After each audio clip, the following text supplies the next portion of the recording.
It's Monday, January 12th, 2015, 7 p.m.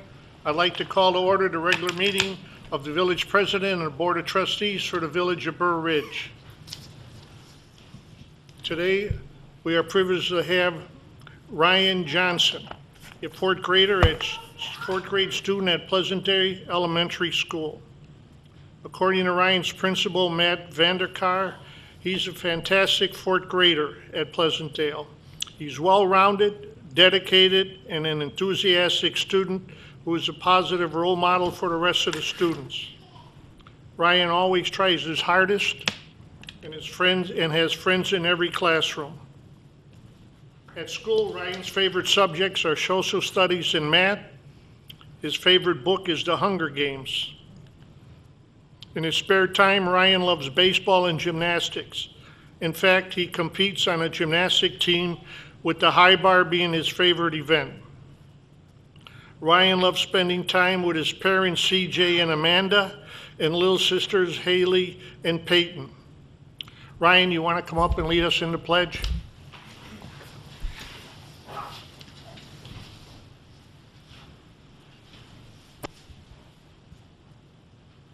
I pledge allegiance to the flag of the United States of America and to the republic for which it stands, one nation, under God, indivisible, with liberty and justice for all.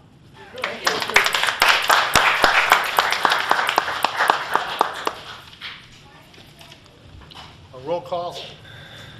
Trustee Francis. Here. Trustee Grasso. Here. Trustee Pavesa. Here. Trustee Bolus. Here. Trustee Ruzza. Here. Trustee Maneri. Here. Mayor Straub. At this time, I'd like to turn the program over to Chief. Good evening, President Pro Tem and Board of Trustees. I'm pleased to be here before you tonight to introduce three officers to you, two who are being promoted and one receiving a recognition award. Our first officer to receive a promotion to the rank of sergeant is Corporal Michael Barnes. Corporal Barnes has been with the Burr Ridge Police Department for 19 years. He served as a patrol officer, a detective, a patrol corporal, and now he will be assigned to investigation as a detective sergeant. So I'd like to call our village clerk to the front. Corporal Barnes will take his oath of office.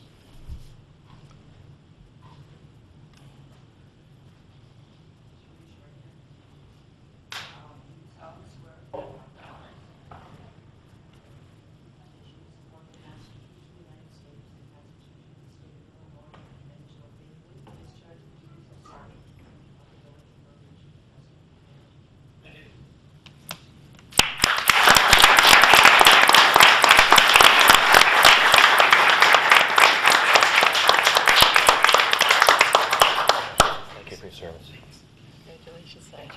Congratulations. Congratulations. Thank you very much. Congratulations.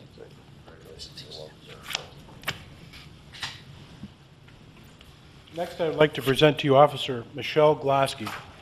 Officer Glaske is going to be promoted to the rank of corporal. Officer Glaske has been with the Burr Ridge Police Department for 13 years. And Michelle has served as a patrol officer, a field training officer, a detective, and an officer in charge. Corporal Glaske will be assigned to patrol as the second in command of the 3rd Watch with Sergeant Dave Allen. Corporal Glaske? Oh, I forgot to mention that Natalie's coming up because she's very proud of Mom. She's going to stand right next to Mom while she receives her oath.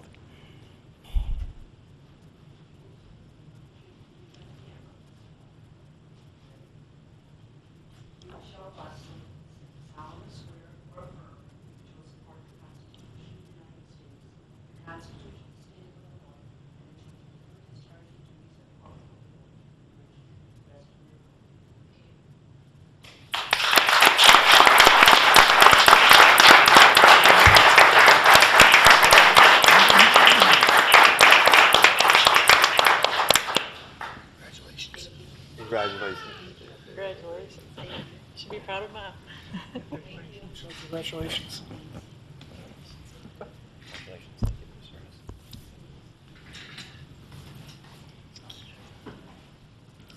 Next, I would like to introduce Officer Omar Brukal. of the Edison Police Department. Officer Brocal is the president of the Illinois Dare Officers Association, and he is here to say a few words and present Officer Wilhelmy, Angie Wilhelmy, who is our community policing officer, with a recognition award. Thanks. Good evening, everybody, and congratulations to the promotions that just took place. My name is Officer Omar Brocal with the Addison Police Department, and I'm the current president of the Illinois Dare Officer Association, which represents roughly 500 dare officers throughout the state. And last year, we decided to give out longevity awards to dare officers who have been dare officers for X amount of years. And I looked over the list, and I saw that Angie, back then Angie Zuccaro, I have to get used to the Wilhelmy, has been a dare officer for roughly 24 years. I guess this would be 25. And I remember when I first started as a dare officer roughly 8 years ago, Angie and a few other officers would come to region meetings, things like that, and you hear stories about how dare officers conduct their classes and things like that. Look, for anybody who can do anything for 24 years, let alone being a police officer, be a dare officer, is extremely impressive, to say the least. Police work nowadays, especially the past few weeks, past few months, has taken a hit.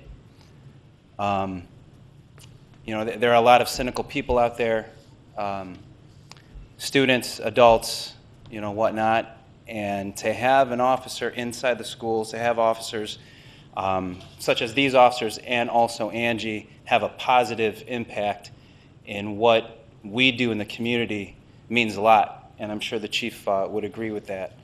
I wish I had the award right now. It's currently in transit with our vice president, who is on her way from Plainfield. She gave me a text and she's hitting traffic. So, but like all the work that Angie has done, you know, I remember her telling me about all the things that she's done in the past, things that she's into, and there's one thing that I will never forget is that she has never complained about any of it. She has explained all the programs and everything that she's done for this police department, but she has never complained, at least to me, about the work that is expected out of her. So on behalf of the IDOA, the board members, and the roughly 500 members that we have as dare officers throughout the state, I'd like to recognize Angie Wilhelmy as a recipient of a 24-year longevity award. Thank you. You're not going to get an award, but you're going to get a hug from me, so if you can come in.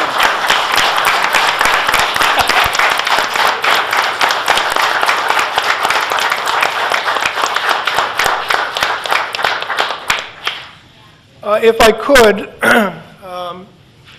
we have a letter that we received today from the superintendent of District 62 in recognition of this award, and I'd like to read it to everyone.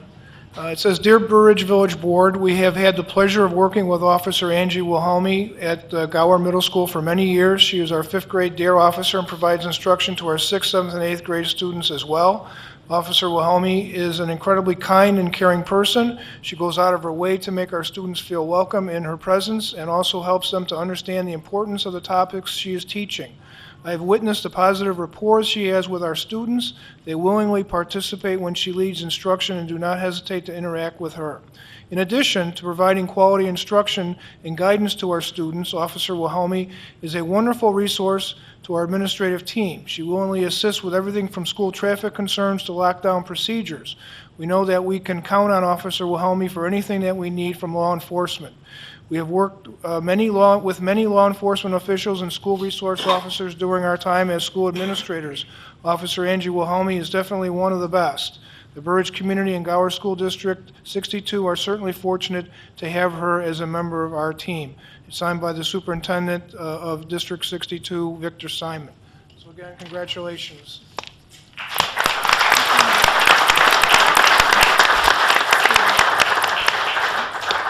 If I may make a statement, Officer Angie was my teacher once. I'm not young enough to have been in her DARE program, but she was a teacher in our Citizens Police Academy. And all I can say is that she is very professional and approachable. And I know those students are very lucky to have you in the classroom. Thank you. If I can add to that, Angie, all three of my children have had you for DARE and their friends, and we reminisced over the weekend and very fond memories, lots of smiles, and please give Angie a hug was the final result.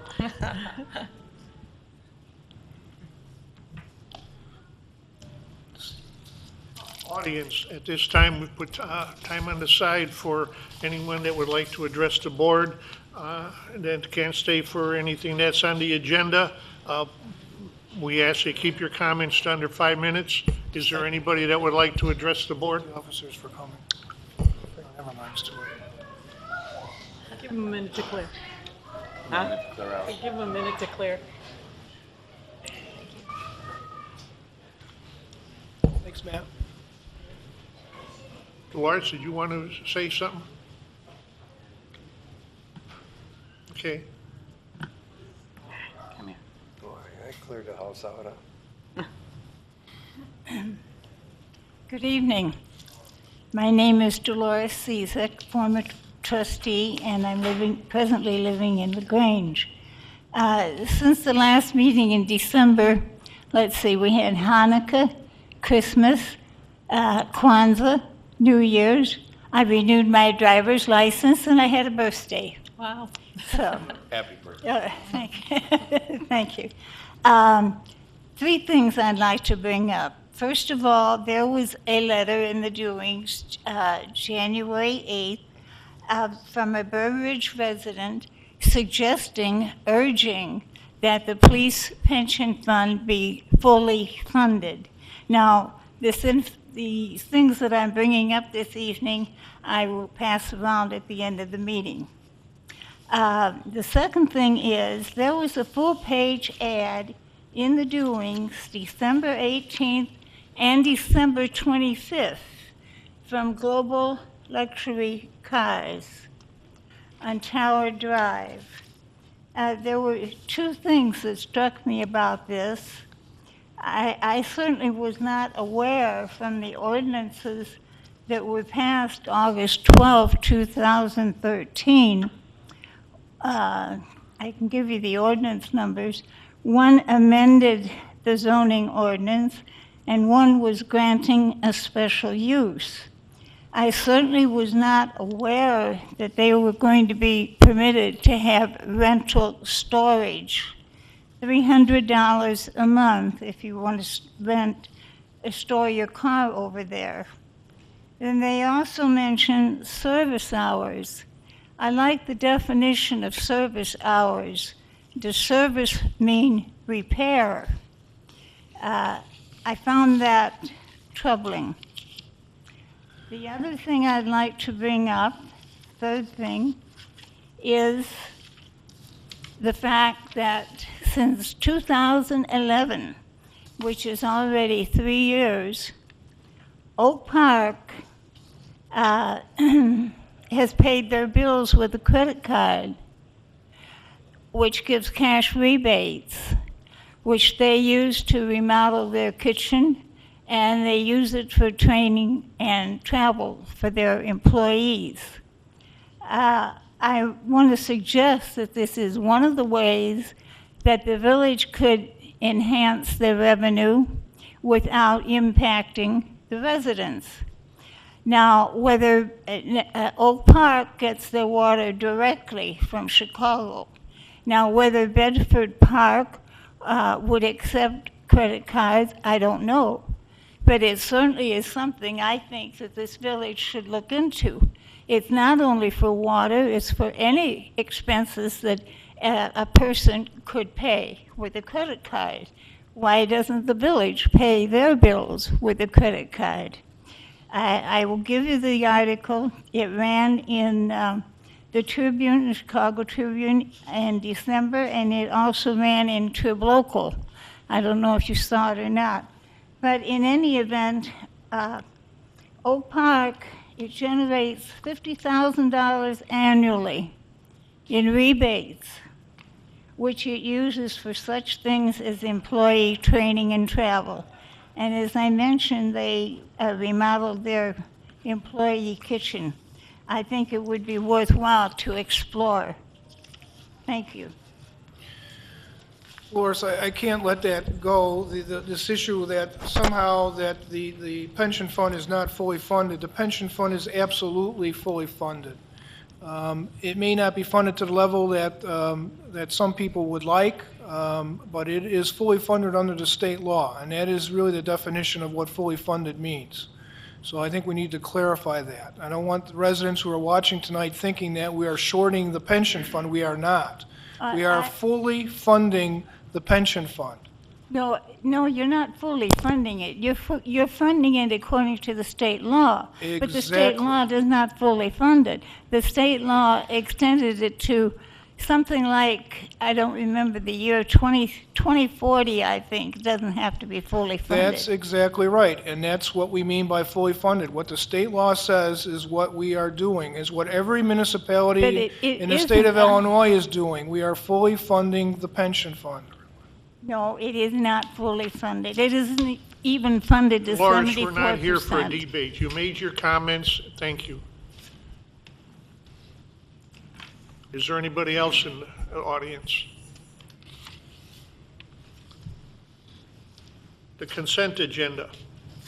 All items listed with an asterisk are considered routine by the village board and will be enacted by one motion. There will be no separate discussion of these items unless a board member or citizen so requests, in which event the item will be removed from the consent agenda. 5 minutes. A, approval of regular board meeting of December 8, 2014. B, receive and file draft restaurant marketing committee of December 10, 2014. C, receive and file draft hotel marketing committee meeting of December 10, 2014. D, receive and file draft street policy committee meeting of December 17, 2014. E, receive and file draft plan commission meeting of January 5, 2015. 6, ordinances. A, approval of ordinance of the Village of Burr Ridge terminating special areas 3, 4, 5, 6, 7, 8, 9, 10, 11, and 16. B, approval of ordinance annexing certain real estate, Esposito, 15W 627 89th Street. 7, resolutions. A, adoption of resolution accepting the Carolina and Pizzuto Vine Street water main extension. 8, considerations. D, approval of Plan Commission recommendation to deny a signed ordinance variation regarding temporary right-of-way signs, S09-2014. E, approval of recommendation to award contract for purchase of new copier for Village Hall. F, approval of request for blanket raffle license for 2015 for the Burr Ridge, Willowbrook Chamber of Commerce and hosting facility licenses as needed for various locations in conjunction with the Chamber's fundraising events throughout the year. G, approval of vendor lists in the amount of $328,992.10 for all funds, plus $458,294.78 for payroll, for a grand total of $787,286.88, which includes no special expenditures. So at this time, I'd like a motion to approve minutes 5A, B, C, D, and E, 6 ordinances, A, B, 7 resolutions, A, 8 considerations, D, E, F, and G. So moved. Second. Roll call? Trustee Francis? Yes. Trustee Grasso? Yes. Trustee Pavesa? Yes. Trustee Bolus? Yes. Trustee Ruzek? Yes. Trustee Maneri? Yes. 6-0. 6-0 passes.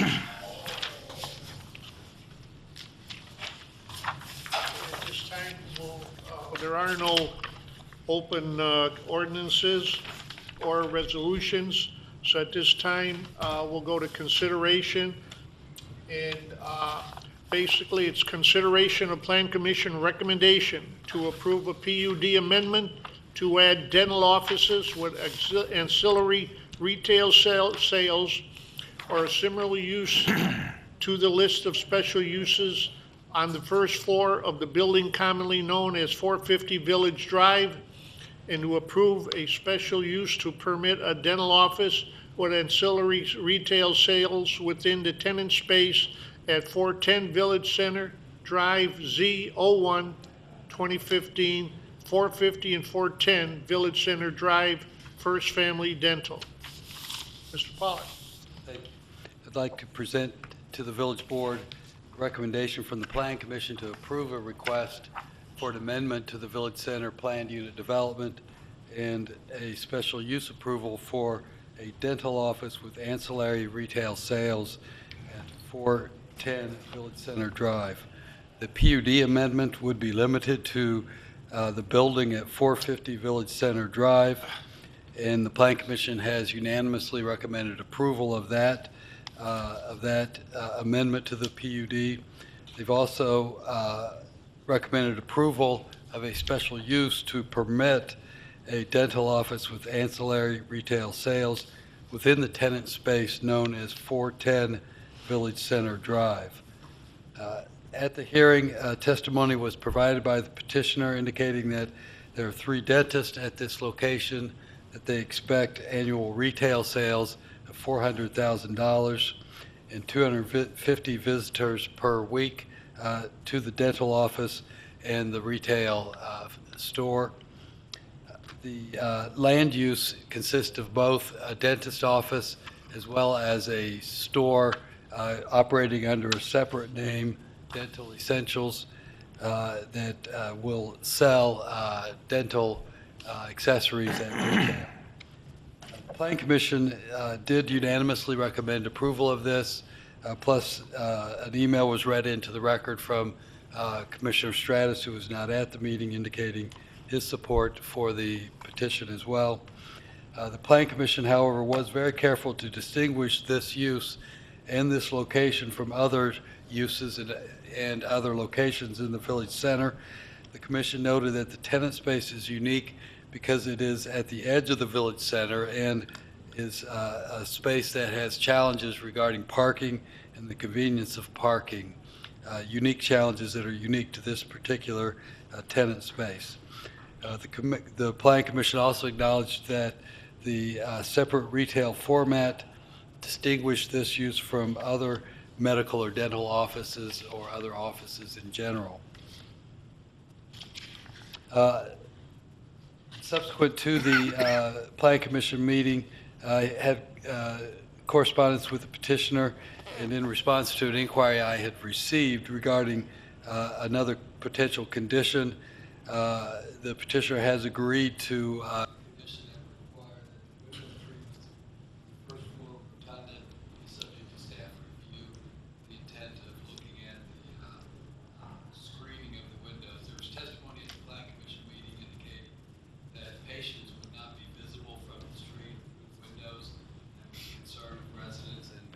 Plan Commission. The petitioner said that due to HIPAA regulations, they're not allowed to have that visibility, and they will screen it, or they will have frosted windows or window treatments. And it was suggested that that be a condition for staff review. Once again, to summarize, the Plan Commission did unanimously recommend approval of the PUD amendment as well as a special use for this facility at this particular location. The petitioner is present, and I'd be happy to answer any questions you may have. Any questions? I'm curious if they have any, or presented any support for the supposed, or the projected $400,000 worth of sales. I know you have other offices. Did you present anything about that? So,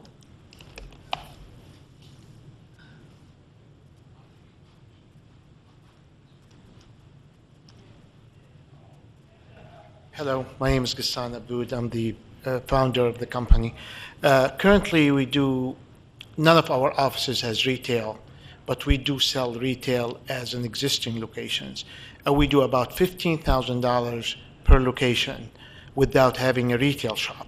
Now, having dedicated retail shop based on the amount of patient we do and based on the study of an average spending per patient per year, we came to that conclusion that will be $360,000 to $400,000 a year. Now, we're not counting on any walk-in, considering no walk-in patient will walk in and buy stuff. So this is only based on the calculation of current patient that we come into the office to be treated.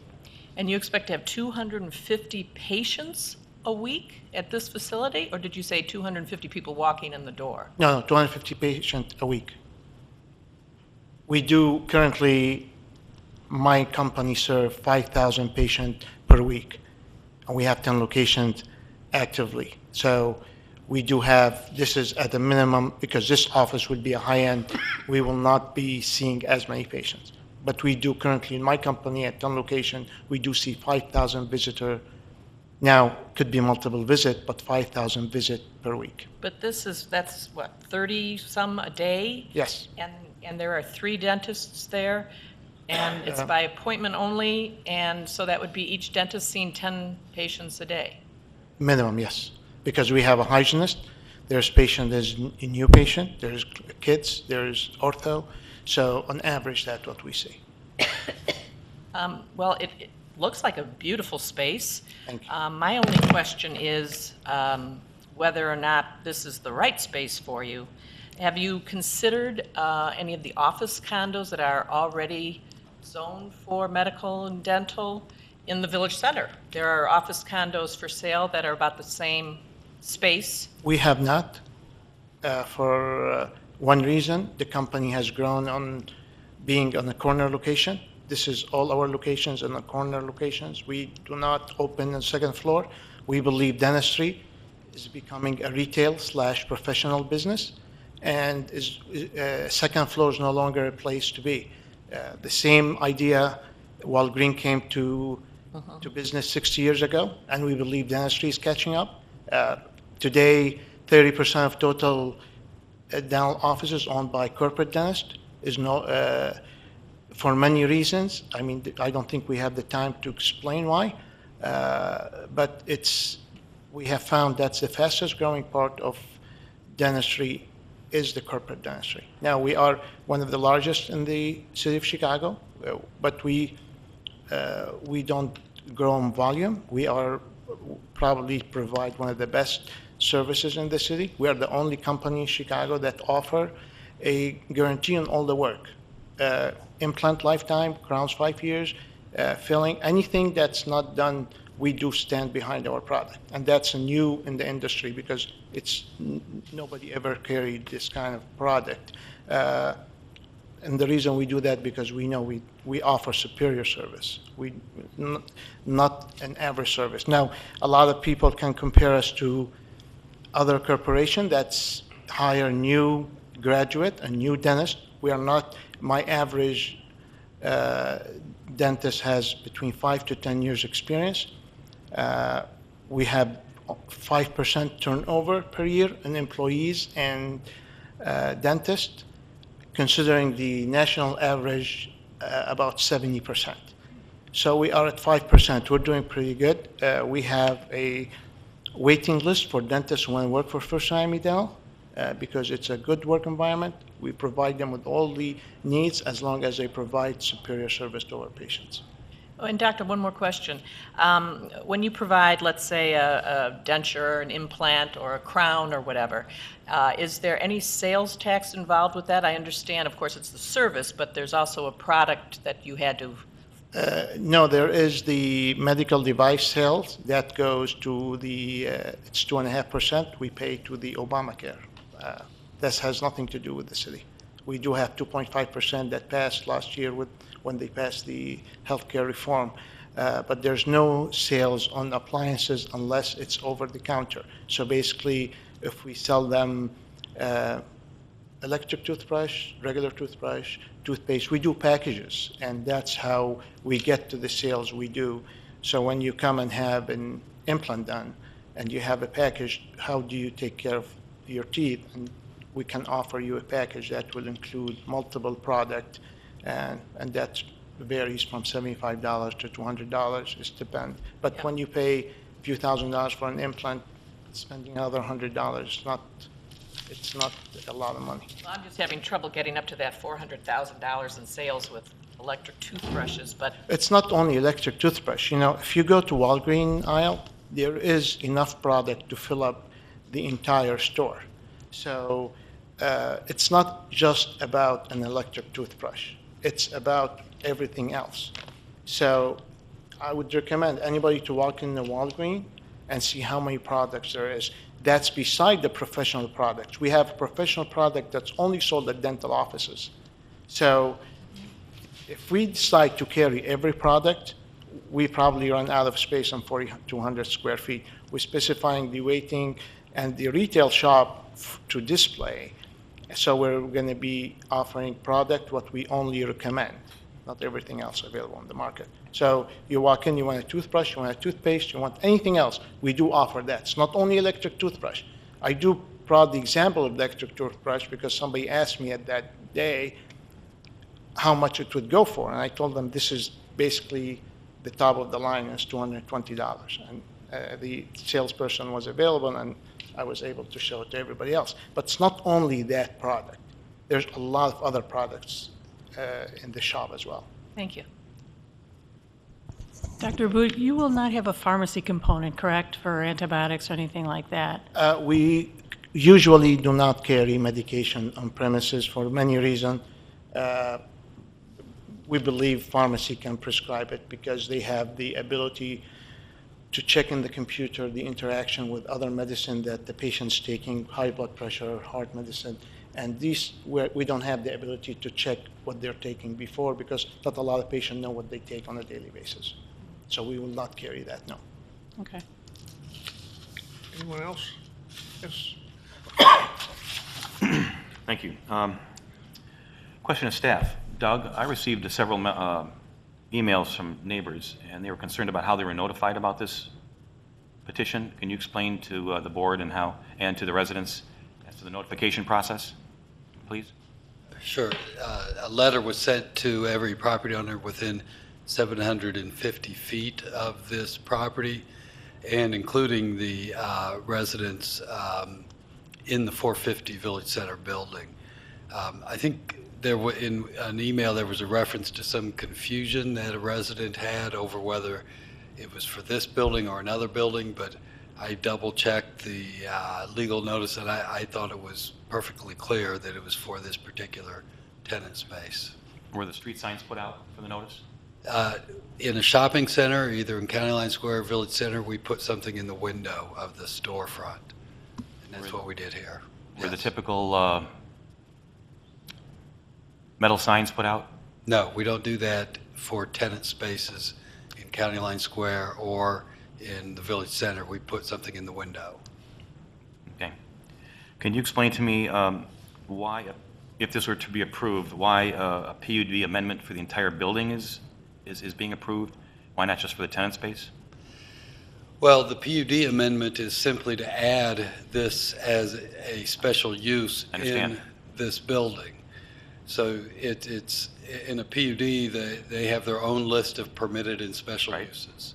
So in order to allow this as a special use, to add it as a special use, it first has to be added to the PUD ordinance. I understand all that. I've been through that many times. But why is it the entire building and not just the tenant space?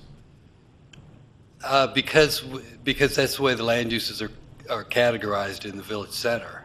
I mean, I suppose you could limit it to this tenant space, but I think that would be out of the ordinary. We've done that for others. done We've done other places in County Line Square, like for the school. We've never done that in a PUD where we have where a tenant space has its own list of permitted and special uses. So it's feasible then, if this PUD amendment were granted, that other dental offices could open on the first floor retail space as well. Well, they would have the ability in this building only. They would, if it's approved as recommended by the Plan Commission, another dental office with ancillary retail sales could request special use approval. Correct. To be on the first floor of this particular building only. Without having to go through a PUD amendment process. Right. Well, it's the same process. They'd still have to get a special use. There's a public hearing now. Second hurdle to go through. It's a concurrent hurdle. But I think the Plan Commission did a really good job of making it clear that the only reason they were recommending approval of this one was the particular location of this tenant space. In fact, it was even said at the hearing that if this same dentist office with retail sales wanted to locate at the other end of the building, that they likely would not approve that because it doesn't have the same unique parking challenges as does this tenant space. Okay. And maybe the property manager, Doug, you can explain to me why this parking is more challenging than, say, the Kohler Spa or Topaz Restaurant? I'd like the village center manager. Okay, thank you, Doug. Good evening, trustees. Scott Ralston, General Manager, Burbridge Village Center, 701 Village Center Drive. The advantage is that Kohler, that you mentioned, has the parking deck directly above their store. This space is challenged. If you look at the layout, Steve, if you could go back to the first page, there is no direct parking in front of this unit. It's at the very end of the center. It's the goal line location. If you look at any major mall around the country, those spaces are generally the less desirable by any retail tenant. Even if they're next to a department store, those are always the cheapest rent. Those are the most less desirable of any of the locations in a shopping center. This is no secret. So right here, no parking directly in front. The first space is down. Past Lens Crafters. The next door over is where the first parking spot, and that's a handicap spot. So, and I realize there's parking across the street. Don't get me wrong, but everybody likes to go park in front of their own store that they're going to. And so it was our belief that finding a tenant that's a destination-type tenant, an appointment-driven business, people will seek them out and find them and patronize their business. Okay, so going back to the Kohler Spa, yes, the parking deck is directly above, but I do have to take an escalator or an elevator downstairs, several flights of stairs, go outside, walk down the sidewalk, and then come back inside. So it's a bit of a hike. And there is a parking across the street from this. How is this different than, say, from Topaz? Well, okay, so Topaz has zero let's go parking back to out Kohler front. real quick. So the spa is, again, an appointment-driven business. People will seek it out to go there for their spa service. Well, Topaz isn't is a a dental office restaurant. isn't a dental office an appointment-driven business? He just said Yes, it will be. Yeah, he's counting on some walk-in business, but it is an appointment-driven business. Okay. Okay. Okay, and while I have you there, I did some quick math here. $400,000 in retail sales divided by 4,237 square feet is roughly $94 per square foot per year. How does that compare with your other tenants? It's considerably less. Considerably less. 50% less? 80% less? Well, the mall average sales per square foot is $325 a foot. Very good. Thank you. Okay. That's all the questions I have for now. Thank you. Thank you. I have one more for Doug. And Scott. I noticed that the Plan Commission made this special use non-transferable, but does it transfer through the doctor or through the name of the business? In other words, if the doctor would sell the business, would it transfer then to the new owner? Or if the doctor closed this business but opened something else, I mean, what is? It would be limited by both. Both. The current owner with the current proposed business. Okay, thank you. Any other I questions? I had one more question for Scott. What's going to happen with the outlot across from there? I don't want all of a sudden, this all happens and all of a sudden there's a whole bunch of parking right there. I'm sorry, your question? The outlot? Yes. That is directly The outlet across? is still currently for lease or for sale. So no plans turning it into a parking? At this time, no. Right now, they're focusing their attention on the north end of the center, so we'll be talking to you about that in a couple months here. Okay? Because we don't want to say there's no parking, and then all of a sudden there's parking for this space. No, I can't, there's no plans to do anything with the outlot. Right now, it's for lease or for sale. Any other questions? I'd like to make a motion that we accept the Plan Commission's recommendation and ask the staff to prepare the necessary ordinance. The motion, is there a second? I'll second that. Second? Been a motion and second. Any questions before we vote? I believe, was there one stipulation that was added by staff as far as the review of the window treatments? I think that was already taken care of, wasn't it? It's already. It's already, you don't need it in the motion for future review, or? I think that was in the Plan Commission's recommendation, or in the minutes. It wasn't in the commission's recommendation. We would add that to the ordinance unless you It was not. told us It came otherwise. subsequent to the plan commission. Amended, so that's in I'm going to second it.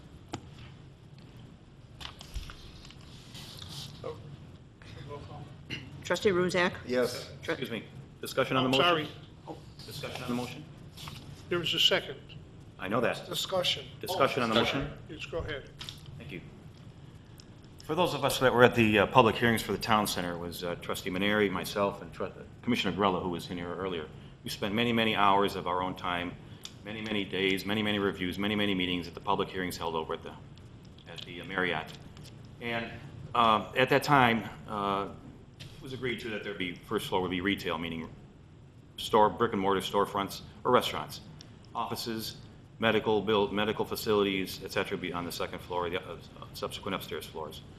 So it was all agreed to and approved, and then the residents come in and they buy the condominiums. And the residents are told there's going to be retail on the first floor, and there's going to be medical offices and lawyers' offices and other business offices on the second floor, and so forth.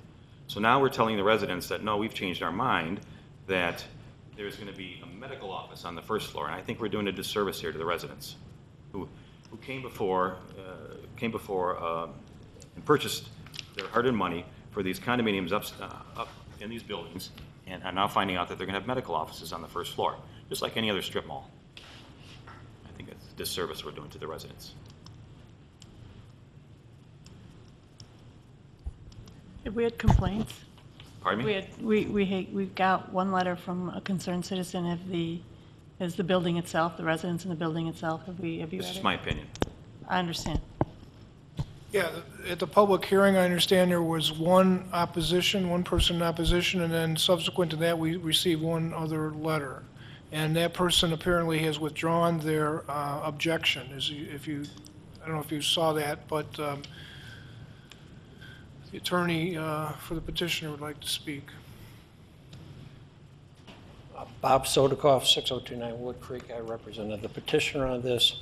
We received a letter from the Homeowners Association president indicating that she may have some objections to this. She called me this afternoon, said she polled her board. They had no objection, and she was not going to attend, and her board was in favor of it, as was the former president of the board, of their board. As to the question as to retail or sales tax, there's 2 points. One is by bringing visitors to this site, particularly visitors who would not necessarily come or live in Burr Ridge, and particularly foreign visitors, they'll be spending time at the hotel, they'll be using other facilities and generating sales tax and increasing the sales tax for those other uses. So you're looking at our $400,000, which may be less, but what's important is the traffic, and by traffic I mean the people who will actually be at the Village Center, and I think that's a crucial aspect. So as far as opposition, as far as we know, there is no opposition other than Ms. Levy, who attended the meeting, and I think it was she who contacted the president of their board. Their president then polled their board of the board of the condominium association, and she told me that they were in favor of the application. So to be crystal clear, this is the homeowners association for the 450 building? Correct. Okay, thank you. Correct. And also, if you look at the uses for that facility, beauty and healthcare is a permitted use or a special use, and that does not necessarily mean retail sales. And if you look at other special uses or even approved uses for that, there are other things like a barber shop and other things that aren't necessarily generating retail sales. So I think it's somewhat unfair, and I was involved when the Village Center, with Bob Grella, when the Village Center first approached the Village of Burr Ridge, and I don't know that we really said everything on the first floor is going to be retail. That was a fairly recent amendment by the board within the last couple of years. And that didn't even go to the Village Center, it went to zoning in general, and as opposed to a change to this property.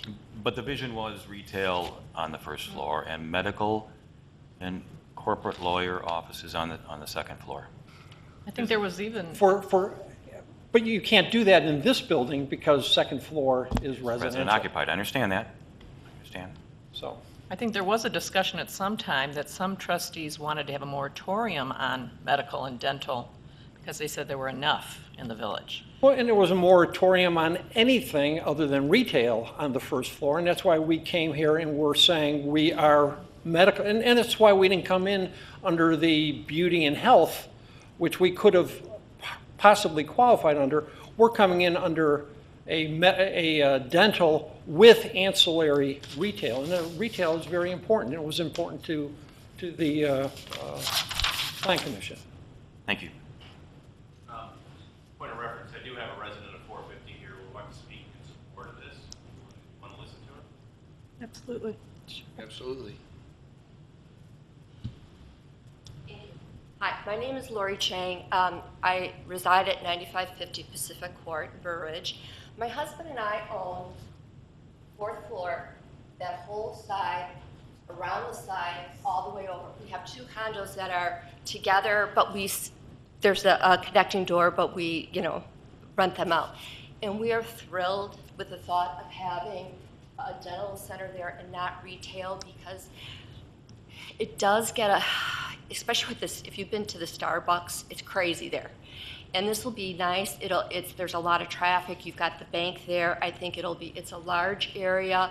Again, it's appointments, so you'll have people coming in there, not, in and out. It'll be a little bit more subdued there. And because of that corner with the traffic, we really think it would be a perfect area for that versus like a heavy retail. I understand what some people's objections is, but I don't think the Burr Ridge Center, there isn't an anchor store per se, so it didn't really become what they thought it was going to become. And I just think it would be an excellent addition. And believe me, my husband and I are very concerned that our investment keeps its value and appreciates also. And I think this would do it. Thank you. Thank you. Somebody else wants to speak? Yes?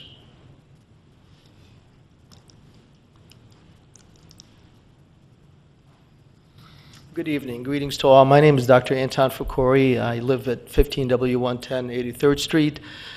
I support this project. I believe it would be a good thing for our citizens as well as our community to bring more dentists as well as physicians in this area.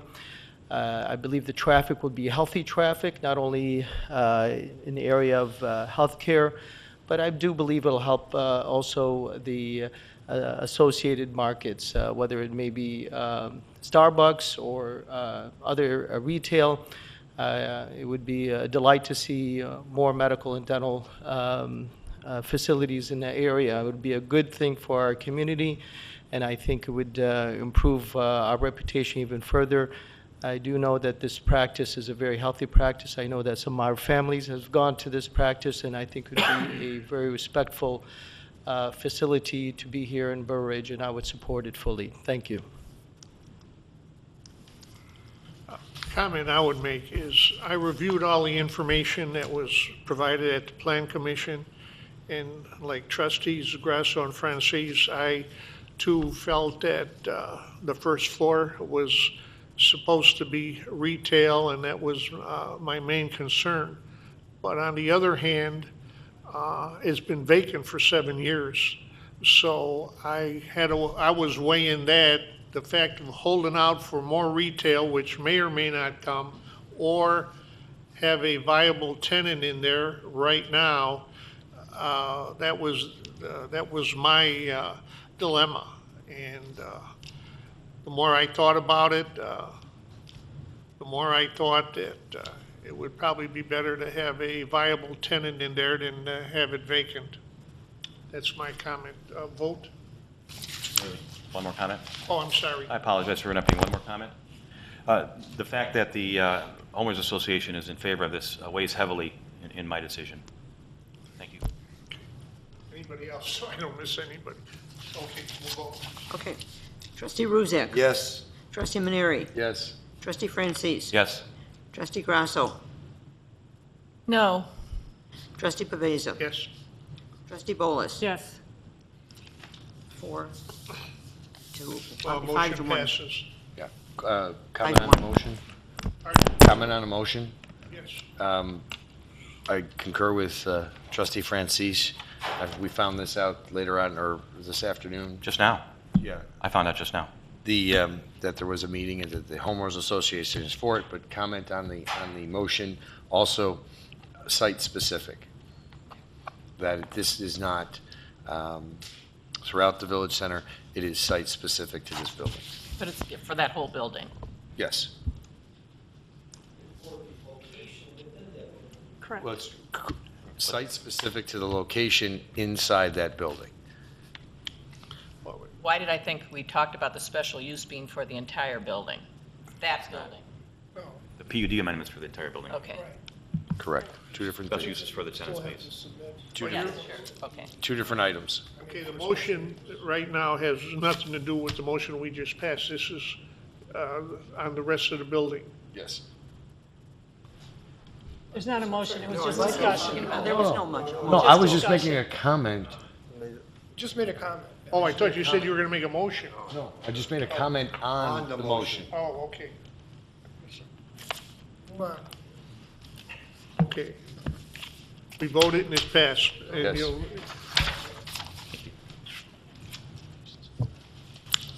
Okay, B, consideration of Plan Commission recommendation to approve a special use to permit the sale of packaged wine at an existing restaurant, Z02-2015, 201 Bridewell Drive, Eddie Merlot's Restaurant. Doug? Thank you. The Plan Commission has recommended unanimously to approve a special use for Eddie Merlot's Restaurant to add carry-out packaged wine sales to their existing business at 201 Bridewell Drive. Because the zoning ordinance classifies restaurants separately from packaged liquor sales or alcoholic beverage sales, they need both the special use they already have for the restaurant, and they also need a special use to sell carry-out wine. Much like Cooper's Hawk has a separate zoning approval for their restaurant operation and their carry-out operation. Testimony at the Plan Commission hearing was that this was a very small part of their business, that it's still going to be a restaurant. There's no display racks or anything like that. It's just if a customer has a wine that they really like, they'll sell them a bottle to take home with them. Likewise, they'll have a club, a wine club, where they'll send out monthly newsletters or whatever, and customers can order a bottle of wine and pick it up at the restaurant for consumption at home. The Plan Commission unanimously recommended approval, and I'd be happy to answer any questions you may have.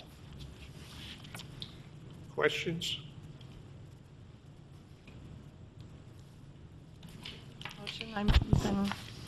I move to approve a special use permit for the sale of packaged wine at Eddie Merlot's restaurant. I second that. Motion and second. Third, fourth. Any further discussion? Roll call.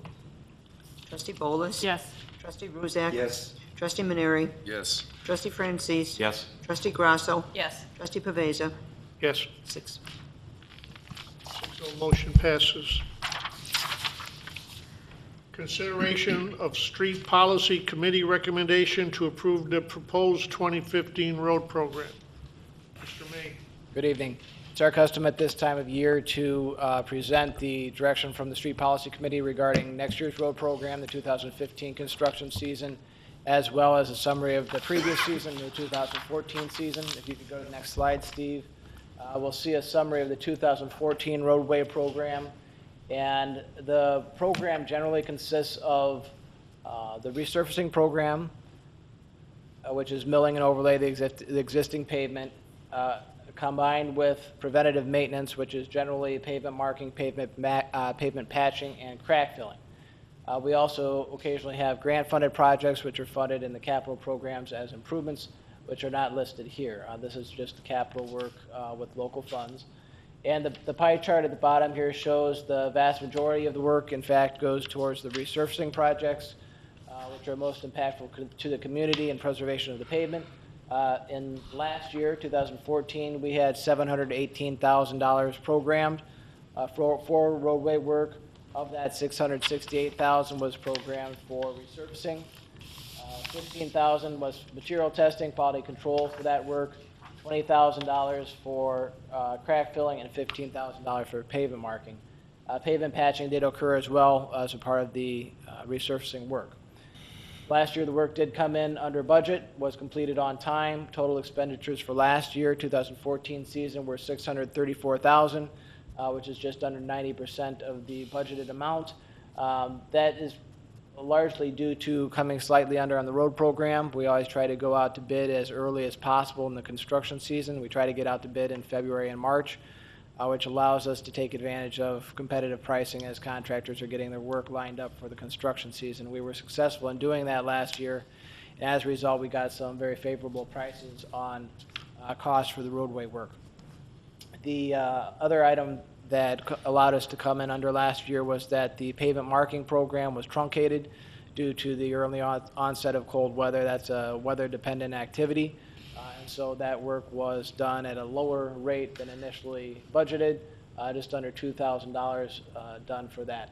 The rest slightly under as well, resulting then in the expenditure being below budget.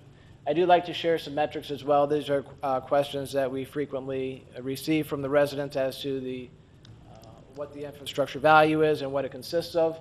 The roadway system in Burr Ridge is 65 centerline miles, probably a little more than 130 lane miles. That has an asset value, a replacement asset value of about $130 million. Depreciated asset value of $60 million according to the audit, and annual depreciation in the roadway system of $1.13 million. Some other metrics that I'd like to share just to kind of give some parameters to the size of the system. We have 1 million square yards of pavement in Burr Ridge. The average life, engineers estimate an average life of about 15 years for pavement surfaces between treatments, and we have calculated an estimated 2020 mill and overlay cost of about $20 a square yard. So to resurface the whole system is $20 million, and we anticipate doing that every 15 years to keep the system in good order. Our investment I have listed at the bottom here. Last year we had $634,000 in improvements. We receive about $300,000 in motor fuel tax revenue each year from the state. That's collected on gas receipts at fuel stations.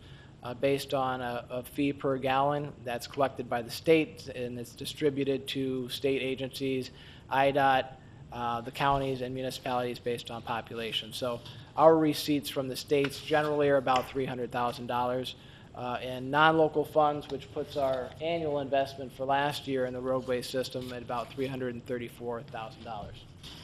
And if you could go to the next slide, Steve, we'll see the summary of the 2015 road program. We budgeted $630,000, just slightly over $630,000, and we identify streets for repaving or maintenance based on a village-wide survey that's done every 2 years, where the village engineering staff visually inspects every segment of roadway block by block. And we monitor and scale visible surface defects. We use a scientific rating system then to assign a rating category, a numerical rating to each roadway, and then we assemble those into constructible projects by area. So we're not just doing a block of a street here and a block of a street there. We assemble them into areas generally by subdivision or neighborhood, which allows us to have some economy of scale, and that's how we assemble the projected road program. For 2015, the streets that have been proposed are High Grove Industrial Park, Tower Drive, Dougshire Court, the Wildwood subdivision, and the Madison Ridge subdivision. Total amount for that is $630,500. We have $60,000 scheduled for preventative maintenance, which will be pavement marking, crack filling, material testing. That comes to a total investment next year of budgeted amount of $690,500. With MFT revenue for next year forecasted $264. So the local investment for next year from local funds would be $426,000. And I do expect that if the petroleum prices remain as low as they are now, paving operations and asphalt material itself is a very highly pegged, it's highly pegged to the bituminous price index. So if prices remain low with petroleum as they are now, I think that we could have some very favorable prices. And I think that if we are able to get the bids out quickly, as we intend to, that the village could reap some benefits there. This was presented to the Street Policy Committee earlier this year and has been recommended for approval by the village board. I'd be happy to answer any questions. Any questions? Yes, I do. Go ahead, Guy, did I? No, please, go jump ahead. on it? My first question. Steve, I read that you were saying that we are slowly going to be running out of funds for future road programs.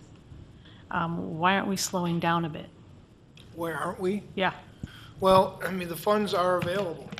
Remember, we had some surplus money in the capital projects fund. The last couple of years, we have taken the surplus that was in the general fund and we put it in the capital projects fund.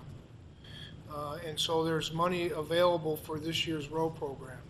Now, we talked last year around this time about in 2 years there was going to be a big blip. We had 2 major projects in 1 year. We didn't know what to do. And that had to do with Garfield Street. And we were hoping that we were going to get a grant to reconstruct it. And I can tell you, and I can assure you, the members of the Street Policy Committee would love to be able to reconstruct Garfield Street, as would the Public Works Director and I. But we were not successful in getting that grant. And so we've had to make some changes to the future year road program. I think it's getting to what you're asking. And so we've spread that out. And we've eliminated that blip that we talked about last year. And so it kind of smooths the road program out for the next 4 years at around the same level. Remember, it wasn't that many years ago that we were spending $1 million a year on roads, and now we're down to 690,000. And so when you say, are we cutting back? I think we have been cutting back, and certainly we'd love to be able to do more, but this is based on that understanding. But you showed the projections in future years to be a lot less coming in, a lot less money available from the general fund to put into this. So why are we using $500,000 of general funds in 2015? Why don't we not do one of these? Well, I don't believe there will be a need for any transfer out of the general fund this year. I think there will be sufficient funds in the capital projects fund to be able to cover the cost. I believe that that's the case. Now, we're just very beginning the process, but preliminary projections show that there's sufficient money currently in the capital projects fund to cover the 2015 road program without a transfer out of the general fund. Now, that's not the case in future years, necessarily, because once that surplus is used up, then we'll have to go back to the general fund because it's the only other source of revenue. But for this year, we will not, I don't believe we will need to tap into the general fund. Right, but what I'm saying is $500,000 is for industrial park resurfacing here out of this 600. Why don't we scale back so we have some money next year also? Does all of, and have we talked about impact fees in the industrial parks, a special service area? Well, the street policy committee discussed that. That was a option. You know, years and years and years ago, before my time, the board actually did assess the park, the corporate park that was the Burridge, it was the Hinsdale Industrial Park was actually assessed. But we've not assessed a business park probably since the mid-'80s. Again, it's something that, you can consider, but, there's ramifications in terms of economic development and other things if you wanted to do that. Again, the roads need to be improved. We have a condition survey. These are the worst streets that are in need of work. And not only that, you look at streets that are beginning to deteriorate, but not to the point where they're so far where actually you're going to have to put actually more money into them when you have to rehabilitate them. So, the time to do these streets, I believe, is now, and I think that's what our Public Works Director is recommending, and certainly members of the Street Policy Committee can also discuss that issue. What we have before us is the recommendation of the Street Policy Committee for this coming year. And that's, Len and Guy and the mayor, so I'll let you answer. We talked about the special assessment. Yes. It's hard enough to get businesses to come in and have it known that we're going to special assess them. It's going to keep more businesses away and possibly some more leaving. That's not the route that we want to go. It's important that we maintain these streets now, because if we cut down on them, it's only going to cost us more at a later date. And I think it's extremely important that we approve this, and so Paul can get these bids out early so we can get a early and a cheaper price. Yeah, yes. A question for Mr. May. You said that typically the motor fuel tax revenue contribution from the state is approximately $300,000, and we're seeing a drop of about $36,000 or a 12% reduction. And can you explain that?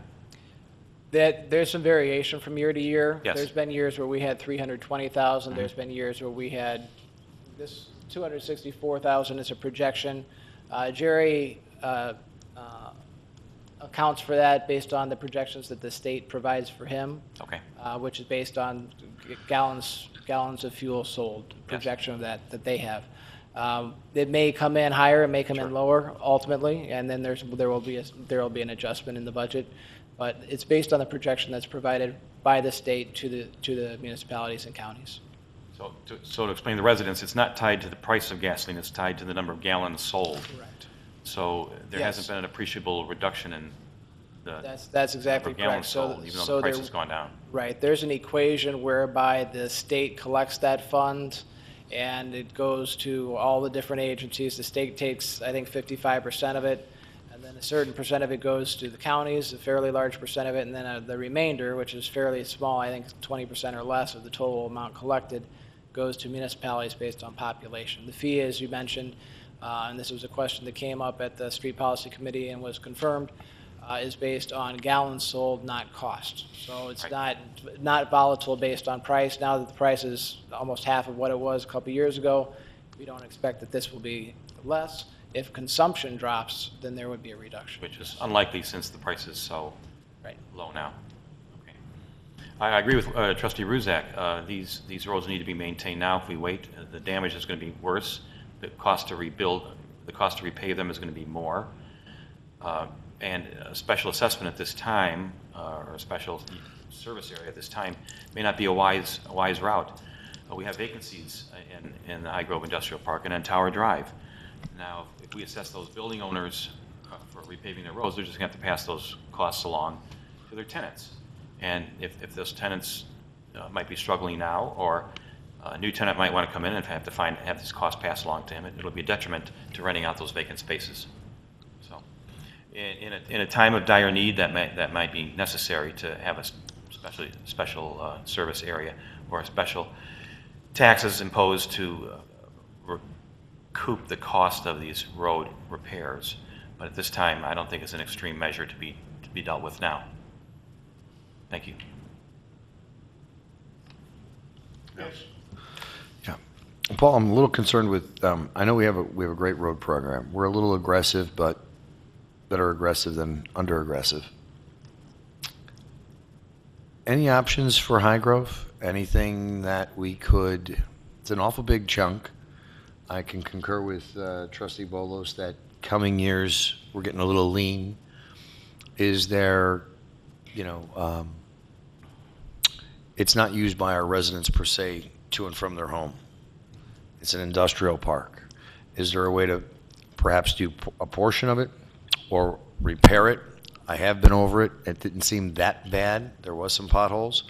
If I had my druthers, I'd rather see $400,000 put aside for a residential subdivision more so than an industrial park.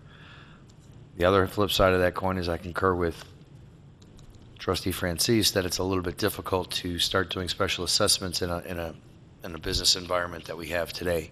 But I'd like to see if there's an alternate to doing the entire High Grove and if we can do patching. In fact, what you suggested is exactly what we've done. High Grove has been shifted back, I believe, 2 times, if not 3 already. Last year, we made the determination to resurface Fieldstone instead of High Grove. They were both part of the Walsh-Higgins development. They were both paved at about 1996. And the reason that we did that at that time was because we recognized that there's a greater impact to the resident traveling public in Fieldstone. We made the determination at that point last year, even though the numerical rating for High Grove Industrial Park was lower, to do Fieldstone because we thought that that was important to do.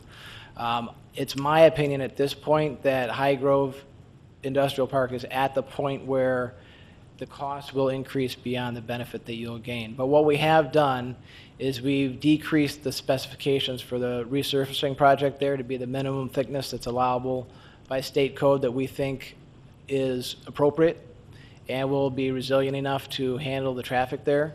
And that has actually reduced the cost, the estimated cost, substantially from what we had estimated a couple years ago, which is like a thicker section. For instance, Dougshire Court Wildwood subdivision will be doing a treatment there that includes a leveling binder layer and a surface layer, and that turns out to be 3/4 of an inch and 1.5 inches, so it's 2 1/4 inch section. And the leveling binder, one of the things that does is provides a smoother riding surface, which is not critical in High Grove Industrial Park. So we've eliminated that portion from the specifications for that project as a cost-saving measure. So we have made conscious decisions to keep the cost as low as possible. It's very high because there's a lot of pavement there. There's very wide roadways. If you've been through there, there's very wide roadways and long stretches. So it's high because of the area, not because of the treatment. We have undertaken efforts in our specifications to reduce the pavement treatment, the mill and overlay thickness, to the greatest degree that is allowable by state specification that we think is appropriate. So I think we've undertaken some of those steps that you're describing, and for exactly those reasons. I'd like to see even if we can do half of it. I rent from a business in there. My company does business with a company in there. And I don't break my shocks and I don't break my springs with my truck going in there. So it isn't that bad quite yet. I know from an engineering standpoint where you're coming from. I'm just wanting to know if there's an alternative to do maybe half a High Grove or a section at a time and That way everybody's satisfied and we put a little money away for a rainy day, because the residential pavement is high priority for me. So basically what you're saying, Paul, is the condition it's in now, ideally, it's better to do it now, because if we wait a few more years, it's just going to cost us way more to get it done. We believe that this is the appropriate time to treat that roadway.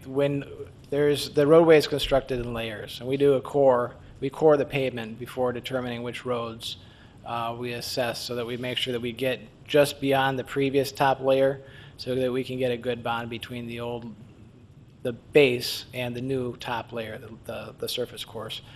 Once that is compromised, then the base becomes compromised. Repairing the base is substantially more costly than building and overlaying the road. So there is a point in time and this is the reason that we use those rating systems to try to determine precisely when it is. It's the concept of trying to, fix your roof the minute before it starts leaking. We're trying to get as much life out of the pavement as we can.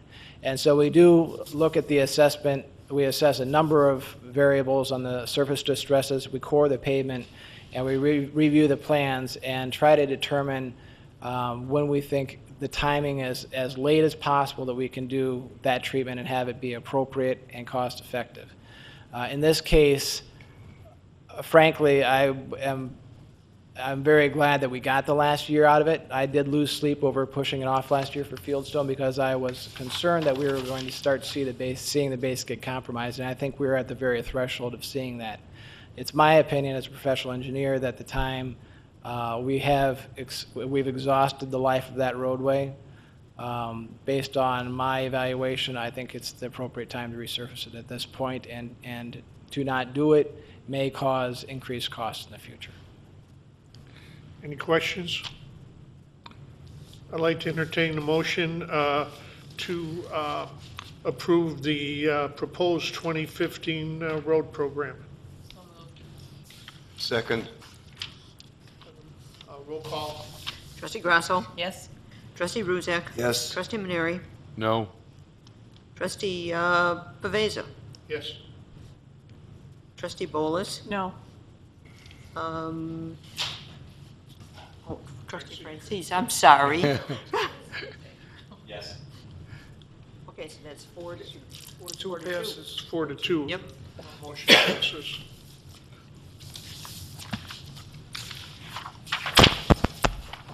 Okay, again, audience, anyone in the audience that has anything to say? Yes, Dolores.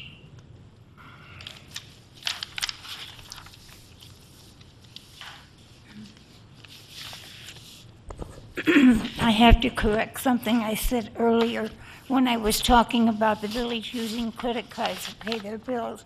I pointed out that Oak Park gets their water directly from Chicago, and I think I said that we get ours from Burbank. That's wrong. I think we get the water from Bedford Park. The collapse of the Morton salt wall, will that affect the price that they have quoted to us? No, the price that was quoted is the price. It doesn't change. Beg pardon? The price is the price. It doesn't change, the contract. Oh, okay. It seems to me that at the last board meeting, when I questioned the Yellow Brick Road, you pointed out that 80% of this was coming from a grant. Wouldn't it have been better if that 80% grant would have been used for the road program instead of the Yellow Brick Road? The ITEP grant is specific to enhancements such as bridge improvements and downtown improvements, and it would not have qualified for that, what you're referring to. Now, the other thing, Specific to that specific project. I think you mentioned that if I came to the village hall, you would send me this, give me the information on the total cost of the Yellow Brick Road. You could mail it to me. It's not too convenient for me to come down to the village except for board meetings. It seems to me that when I was on the board, there is much less money being spent on road improvements now than when I was on the board. It seems to me we were spending something like $800,000 to $1 million. And I don't like to see that changed. One other thing, I noticed coming down here tonight with the lighted road signage, which I think is really terrific. Cook County must have done it, because on the DuPage side, it still says Cook County, which has always irritated me. When you're in DuPage, it should say DuPage, but you look at the signs when you go home or whenever you're out, and then they're illuminated. On the DuPage side, it still says Cook County. So who paid for those illuminated signs? Cook County. Because why? Because they maintain County Line Road, the whole road. They have an intergovernmental agreement with DuPage County that they maintain the entire roadway. It is confusing, I don't disagree with you, but we don't have any control over what the county does there. Okay, thank you. But the village did not pay for the illuminated signs. No. Do we pay, and do we pay for the electricity? No. No. Thank you. Is there any reports and communications from village officials? I don't have a report. I just received several good comments on the new bridge. Members of the health club that I belong to, several commented it's a beautiful bridge and they're glad it's open, and I explained to them it's still not finished, but it's all positive. And I received a lot of good comments on our Christmas decorations. And I think, Paul, your crew did a tremendous job. I think the decorations for this year are fabulous. And I received all positive comments. Agree with that. Christmas decorations were beautiful. Yeah, I think Gary Gatlin goes overboard. above and beyond. Yeah.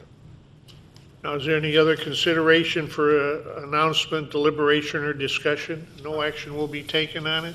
I had one item. Yes. I just wanted to remind you that it's budget season. I obviously don't have to remind you that, but normally we kick it off with a goals meeting, and we've done the last several years, we've had it, after the board meeting. And I'm just wondering, do you want to do that, or do you want to set up a special meeting on a separate night? How long is it going to take? I would expect that next meeting may take as long as this meeting, so we could probably start it at 8:30. I think it depends on what's on the agenda. Yeah, I mean, there's going to be some things to discuss from the Plan Commission and a couple other things I know are coming up. Plus, we have that closed session that I referred to and told you about. So I ask if you want to do it, or do you want to do it on a separate night that week, on Wednesday of that week? I don't know, it's up to you, whatever you want to do. Well, how long do you think it'll take? The other meeting will last till 8:45, 9 o'clock, most likely. An hour, depending on how much you want to discuss. But again, this is very preliminary. Just going to show you the wish list of the department heads and ideas that we have, and then get any ideas that you have, and get some direction so that we can prepare the budget. And obviously, once the budget's prepared at the end of February, we'll have at least 2 meetings in March. We can talk about when we want to hold those. We want to hold those after board meetings, or do you want to have separate nights? In the past, years ago, we used to have them on separate nights, so we'd have plenty of time to discuss these things. And I don't want to, appear like I'm trying to shove this down, your throats. We'll take all the time you need, but for the actual budget meetings, maybe we ought to have those be separate meetings. So what you're saying is next meeting, we're going to have our regular meeting, and then we're going to have a closed session, and then you would like to go into the special goal session? Possibly. It's up to you. That's what I'm asking. I know you're adverse to having, other meetings, and I'm just trying to eliminate those, but that's my concern, is that we may not have that much time, or I'm going to ask you to stay till 10 o'clock, and, it's really up to you to tell me what you want. I'll prefer to focus on a separate meeting. Separate I have a tendency to feel the same way. I mean, the budget's important, and if Yes. we've been here an hour and a half working on stuff, and then to go into start addressing the budget, I would prefer a separate meeting. Okay, well, we'll contact you this week and get some dates, see how it works. Good, that's what I needed to know. Anything else? Can I entertain a motion to So adjourn? moved. Second? All those in favor? Aye. Aye, opposed?